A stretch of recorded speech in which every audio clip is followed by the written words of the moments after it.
What do these faces say to you? Vern, you still drive a Chevy? What? I see experience and personality. A Chevy. That Impala you used to have. I never had an Impala. I see the kind of people who aren't often featured in film and TV these days. Ordinary people. These faces are from Alexander Payne's movies. I think it's wonderful that we have these fantastic spectacles and we can go into the past, we can go into outer space. That's wonderful. But we have to follow people. He's a filmmaker who makes a curatorial commitment to be as authentic as possible in reflecting the real life he creates as a storyteller. I won't claim to having many talents within filmmaking, but I think I'm good at casting. No matter how ranging the story is he's trying to tell, you'll always find such faces to anchor it. I'm gonna hit you.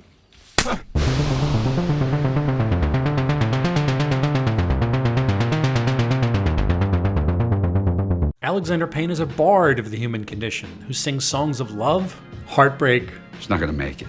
betrayal, exaltation, sadness, mirth, loss, you name it. But how does a filmmaker create these moments of extraordinary emotional truth? By keeping things as ordinary as possible. As a proud Omahan, I support passage of Councilman Gray's Equal Opportunity Ordinance. He was born and raised in Omaha, where he's chosen to live since 1961. I think it's a great place to grow up and, good values and a good rhythm of life and a certain honesty and frankness and humor. His Midwestern readout has influenced the way he views the world, and his feature filmmaking has used Omaha as a lens to cover just about everything that can happen to a person. I felt I needed to get it right first in Omaha, the place I knew the best. Plain spoken and direct as any true Omahan, Payne has no interest in throwing you off the trail of the story he's telling. He's not the kind of director to breadcrumb you through a plot. You have to go along with the characters through every beat, keeping pace as they discover the world. This clarity is fundamental to his strength as a storyteller. The joy of filmmaking is that, sounds like a hackneyed word, but that discovery. Even when his work isn't set in the state of Nebraska, he retains a pragmatic Cornhusker frame of mind. Regardless of whether the narrative takes him to Hawaii, Norway, or Santa Barbara, his characters stand side by side in one consistent universe of behavior. Back off, man! It's not hard to imagine Ruth Stoops bumping into Jim McAllister at Warren Schmidt's insurance office. Another thing that grounds Payne's work is his love of silent film. I'm really just interested in images and telling a story without the use of words. Can you turn the sound down and still utterly follow the story? His affinity towards Keaton, Chaplin, and others has imbued Payne with a keen sense of quiet moments, using only the visual tools of storytelling. Such is the reason he insisted on black and white for Nebraska, keeping his love of early century cinema close to his heart. And as a filmmaker, I want to have access to all tools of filmmaking, including chroma or lack thereof. Payne's playing in the creative big league, earning award recognition from his efforts from election onwards. But since the studio system has trended towards tentpole filmmaking, Payne has to scratch mightily to put together a tight budget for one of his character-based features. But fortunately, when he does, he has his pick of actors. Well, he's a wonderful writer. Second of all, I loved his screenplay because it gave me the best part I've ever been given. Kind of a dream to work with a guy like that. To even get the opportunity once to do something like this, you can't beat it. Really good director, really confident, well-prepared production. He's a very old school guy. He's like Elia Kazan. He wants to be on the dolly with the camera. I was a fan of his, and I like the subtlety that he has and that he gets out of his performers. I've found the best partners I've ever had in my career. He usually writes for a few desired leads, but keeps an open mind for the rest of the cast, which is why we get so many surprises. No way! Payne speaks extensively about the casting process as part of making a movie. Screenplay and casting. Those are the two things that really the audience responds to, and those are the two things which give problems in the editing room. Like many a gifted director has said, the old cliche, 90% of directing is casting. He has a special skill, unmatched among his peers, to find the proper faces to ground his movies in reality. I mean, if you see where I started with in Citizen Ruth and where I've wound up in Sideways, I'm really only about who's exactly right for the part. Yeah. Payne is interested in the things which make all humans the same. Situations and emotions he knows everyone has felt. I have gotten my act together. I was just drinking. Even though his most recent film, Downsizing, was set in the near future and employs a sci-fi premise of shrinking people to reduce their environmental footprint, that's just mere set dressing for his desire to work out what it's like for people to live on a dying world. Relatively soon, the Earth will indeed purge itself of human life. The sadness, the anger, the elegy for what it used to be like, and the potential for what it might become. They don't stand a chance. None of us do. While not everyone's favorite Payne film, I find Downsizing to be a marvelous test of his ability as a humanist director because of the challenge he undertook. How to make a fantastic premise feel as lived in as Carver High School. No, actually this movie is disappointingly similar to my previous films because it has the schnook from Omaha who gets lost and has things taken away from him and has to, go on some kind of road trip. It's the actors, of course. In their faces, he collages a world full of people so ordinary and life so quotidian you can't help but buy into it. It's a kind of a crazy movie. It's a kitchen sink movie. We were greedy. We wanted to put a lot of shit in it. What I love about Payne's work is how he assembles these casts from a mix of A-listers, character players, and non-actors. Look at this tableau from About Schmidt. How the hell does he weave in Nicholson and Kathy Bates among plain people and scrub them of all glamour? He said, look kid, anything you come up with, I can find a way to justify it to myself. So what do you need? How do you want to do it? Before we worked, I said, I need you to play a small man. And he heard that. The man who is Jack Torrance and the woman who is Annie Wilkes are reduced to being a disappointed father and an irritated host at a forced supper. Alexander Payne has his own shrink ray of a sort, diminishing famous people into mere Joes and Janes average. It's nice to have huge movie stars with non-actors. It makes the non-actors look as though they're acting better than they really are, and it makes the stars seem realer than they're capable of being.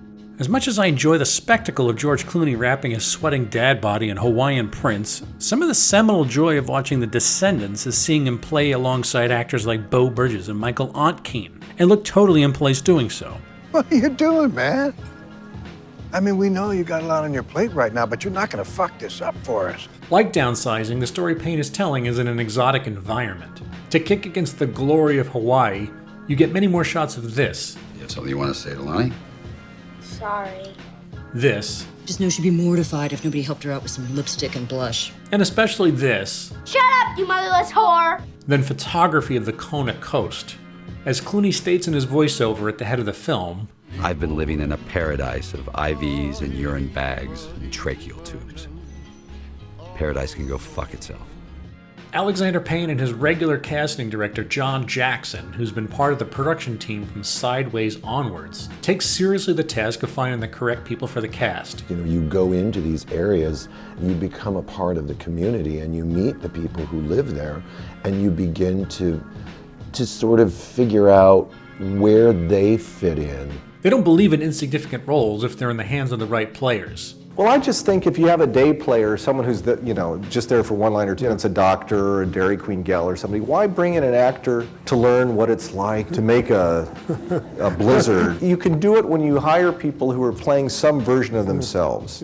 Aside from casting director Jackson, Payne has employed most of the same set of department heads, including cinematographer Phaedon Papamichael, editor Kevin Tent, costume designer Wendy Chuck, composer Rolf Kent, and production designer Jane Ann Stewart, among others.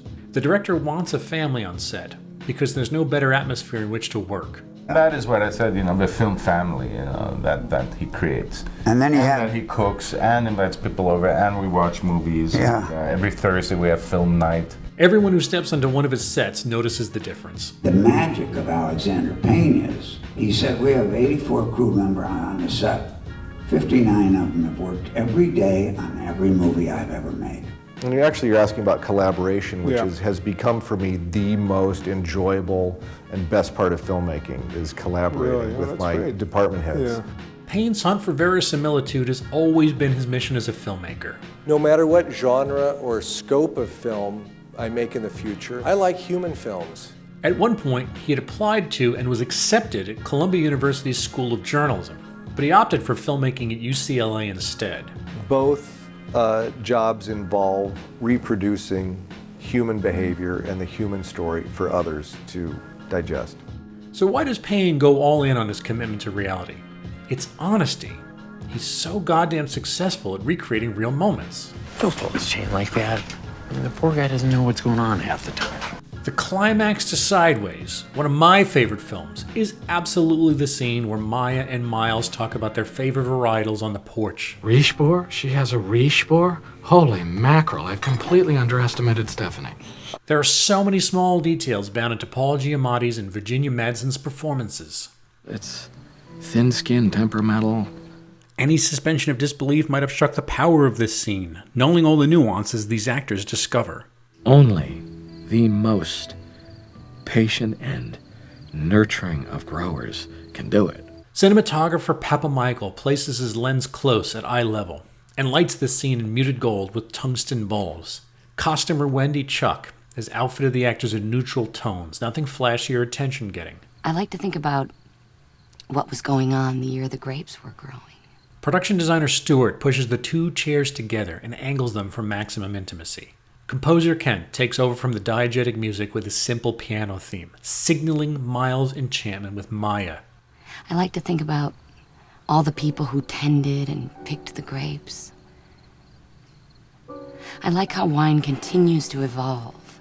Editor Kevin Tent hangs on Giamatti's face as Madsen speaks, so we see the change overtake Miles.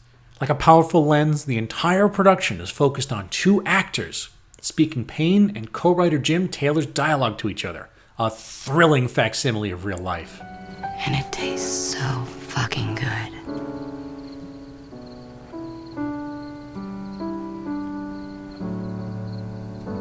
Of course, the next beat is Miles fucking it up by not making a move on Maya. But isn't that how it goes? That's Payne sealing the deal, inflating a bubble and bursting it in front of us. You never know what's going to be a key scene. No, and I'm glad I didn't direct it thinking it's going to be a key scene, because sometimes when you're too precious directing something like, all right, everyone quiet, we're filming the end of the movie now, it doesn't work. You have to keep everything fairly workaday. I'm a diehard Payne guy, so I'm signed and sealed when it comes to his filmmaking efforts. His aesthetic appeals to me so squarely that I have to count him and Werner Herzog as my two favorite working directors today. I aspire to make literate, human stories like they used to make. Payne's way of imitating real life has admittedly served as a proxy for me. I relate maybe too much to his emotionally thick protagonists as they act out petulantly when thwarted, and I exult as they vault over their cowardices and failures to become better people. I can take a shortcut and experience feelings through his films, which are just too painful for me to access in my own life. Alexander Payne creates moments which grab me by my lapels and shake me into feeling. More than just cheap therapy. That's the highest compliment I can bestow upon art. Goodbye, Elizabeth. Goodbye, my love. My friend. My pain. My joy.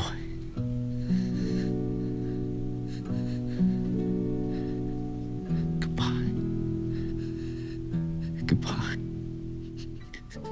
Goodbye.